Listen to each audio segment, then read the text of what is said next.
This is the first summer we haven't taken like a real summer vacation. Finances weren't great. Husband's job made change. It just wasn't a good time. And we're having to push kind of like our family trip to the fall. So maybe let's talk a little bit about delayed gratification and teaching kids patience. Welcome to Outer Monologue. When I say teaching kids patience, I kind of mean teaching Liza patience too. I'm not the most patient person in the world. It's something that I'm trying to work on.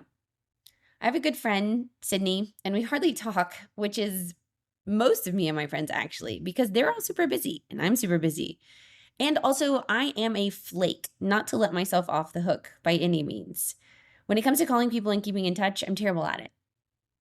So thank goodness I have such an amazing group of friends who like ping me to check on me from time to time and be like, hey, are you still alive?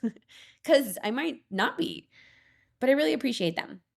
And I do wish I was better at that, but that's not necessarily my love language, I guess. Thankfully, they accept that, and I really do appreciate it. Anywho, my friend Sid, she's super funny and she's so smart and wise and truly like one of the kindest people I know. I think it was in college, she's quite a bit younger than me, that she said, if you pray for patience, God will give you something to be patient about. And that's true. Fact check, true. And I don't love that. But yeah, he's given me lots of opportunities to practice this year. So I am grateful. And I'm trying to be more grateful for that. And I'm also trying to teach my kids, like, hey, we could do something right now, but it would be short and it would be stressful. And mom's really busy. And the weather here is insane. And wouldn't it be cooler if we wait a little bit? Wouldn't it be literally cooler if we just waited a little bit? And then we can stay a little longer. And then we can have some family come with us. And then we can go somewhere new.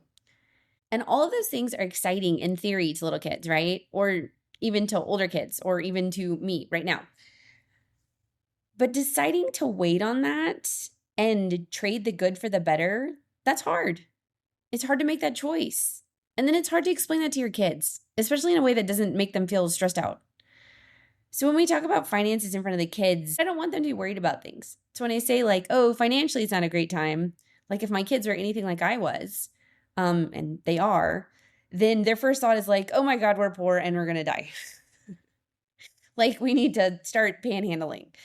And no, we don't need to do any of those things. But yeah, it's better to save money right now and to spend money on something that's more important, something that's better, something that's a better experience for everyone involved. And also less on things. Just, I want to start spending more money on experiences and memories and relationships and not so much on things.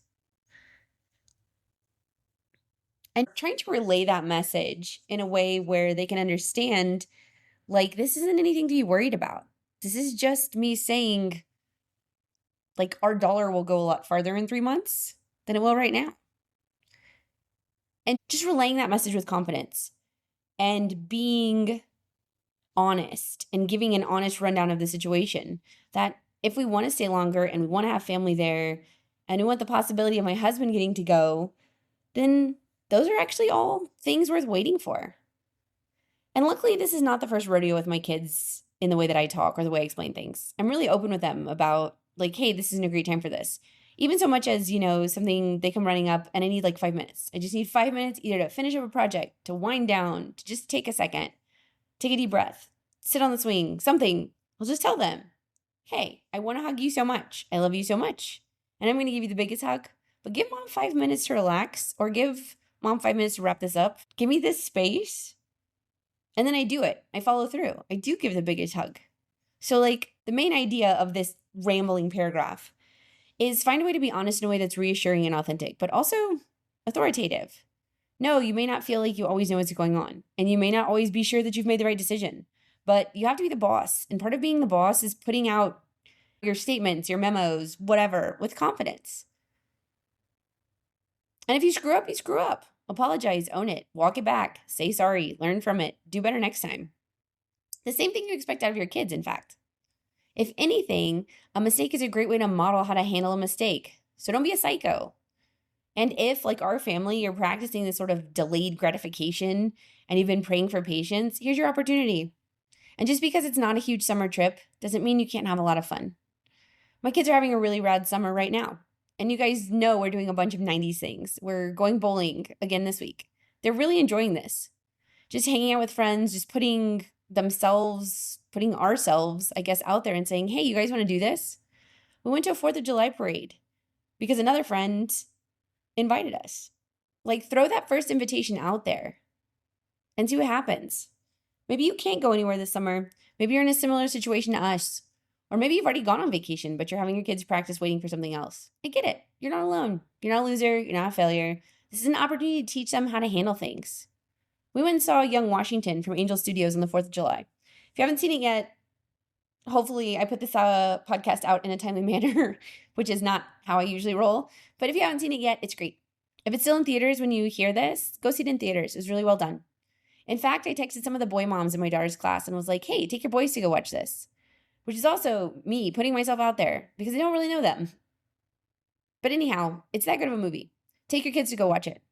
My daughter enjoyed it as well. So did I. But it's very much a great boy movie. And one of the best things about that movie is George Washington lost a bunch of his early battles. It was failure and loss and ego and pride and hubris and just overcoming adversity. And it was really good. It was really great lessons about owning your mistakes and taking responsibility, about virtue and not being afraid to start over. They were all really great lessons. And what my favorite thing about it is my son, who's 7, we came home from the movie just a little bit later. He said, Mom, what does providence mean? And that's one of the lines from the movie. And George Washington's mom is telling him, also, side note, it's really funny because my son calls George Washington Young Washington now. But anyway, George Washington's mom is telling him, you're taking credit for a lot of things that are actually providence. These are blessings from God. And it was such a great way to phrase that. And it was such a great lesson for him to learn. Like, you make mistakes, but your blessings, those are all from God. Your destiny, that's from God. And it helps you to kind of take away some of the ego and the pride that comes with all of these things we sort of hold tightly to our personalities. I'm this person. I've done this. Maybe that's providence. And also, maybe that means you can relax a little bit because somebody else is running this. It doesn't have to be perfect. So take your kids to the movies. It may not be an all-expense paid trip to Greece, which is a bummer because that seems amazing. But take them to the movies, hang out with them, spend time with them. Because that's the whole point of the vacation, right? That time, that quality time spent with your family. That's what we're supposed to be doing on vacation, right? Shared experiences, time together, strengthening relationships. A trip to Greece would be awesome. But even if they don't know it, what your kids want more than anything else is you. Thanks for listening.